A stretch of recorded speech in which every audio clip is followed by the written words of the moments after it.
Shalom saudaraku yang dikasihi Tuhan Yesus Kristus.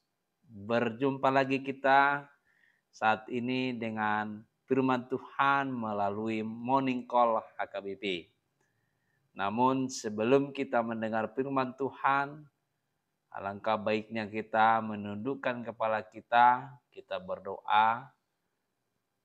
Anugerah dan damai sejahtera dari Allah Bapa di dalam Yesus Kristus, itulah yang menyertai hati saudara. Amin. Shalom. Firman Tuhan untuk kita di pagi hari ini, yaitu hari Kamis tanggal 16 Mei 2024, tertulis dalam Matius 8 ayat 11, beginilah firman Tuhan. Aku berkata kepadamu, banyak orang akan datang dari timur dan barat dan duduk makan bersama-sama dengan Abraham, Ishak, dan Yakub di dalam kerajaan surga. Demikian pembacaan firman Tuhan. Saudara yang dikasihi Tuhan Yesus Kristus, di dalam keberimanan kepada Allah, Allah tidak menginginkan pura-pura.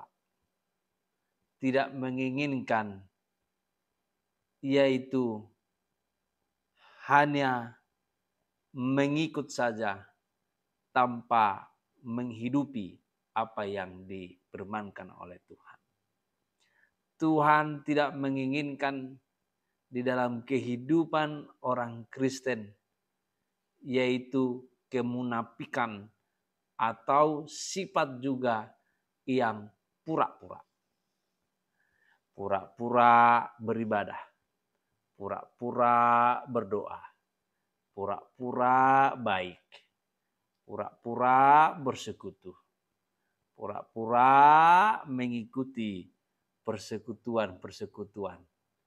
Padahal dia hanya menutupi kesalahannya sendiri atau hanya untuk kebutuhannya sendiri. Ini adalah persekutuan yang pura-pura. Persekutuan yang belum penuh untuk kemuliaan nama Tuhan.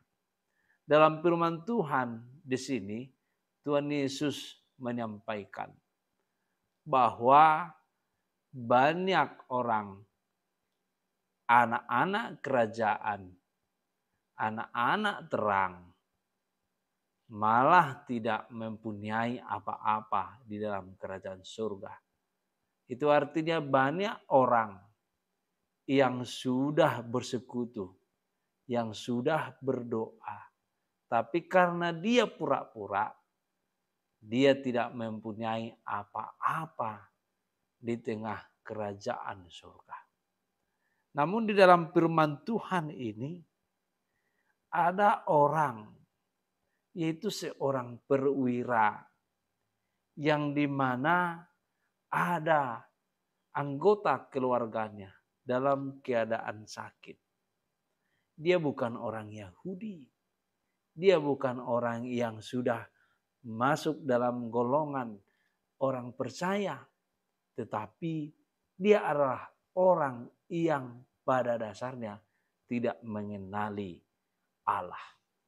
Namun setelah melihat Tuhan Yesus, lalu dia menjumpai bahwa di tengah-tengah rumahnya ada orang yang sakit. Dan dia ingin sembuh orang itu. Namun dia mengatakan, katakan saja, suruhlah bawahanmu. Aku yakin dengan demikian dia akan sembuh.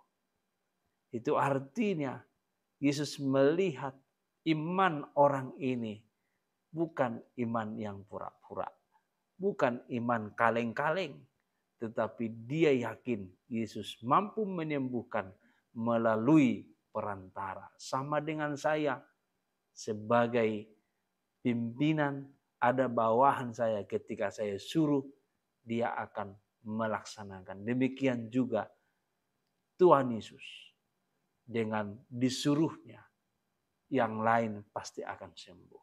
Saudara yang dikasihi Tuhan Yesus Kristus, apakah sembuh orang yang sakit itu? Sembuh.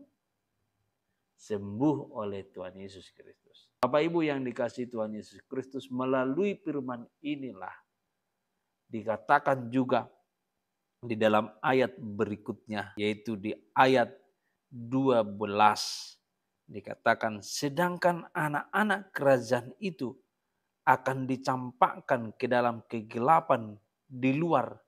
Di sana akan terdapat ratapan dan gertak gigi.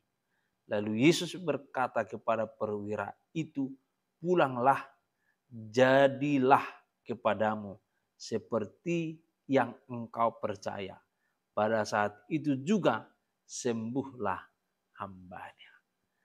Bapak Ibu yang dikasihi Tuhan Yesus Kristus, anak-anak kerajaan tidak menerima apa-apa, malah itu dicampakkan karena mereka pura-pura.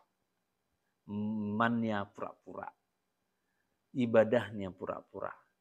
Namun orang yang benar-benar tulus mengimani Yesus, mengimani kesembuhan yang akan diberikan oleh Tuhan Yesus, menerima yaitu kesembuhan itu, menerima berkat.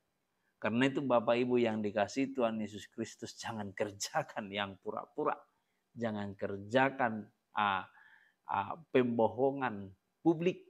Jangan kerjakan yang dinamakan hanyalah gaya, namun di belakangnya tidaklah seperti itu.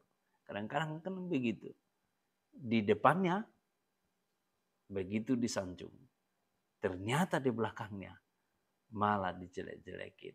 Itu kan kepura-puraan. Karena itu melalui firman Tuhan ini, jangan adalah pura-pura di antara kita manusia, apalagi umat Kristen, apalagi pura-pura kepada Allah. Tetapi berimanlah kepada Allah, maka sukacita, berkat akan melimpah di dalam kehidupan kita. Amin. Tuhan memberkati, menyertai saudara di dalam hari ini dan juga keluarga saudara. Shalom, Oras.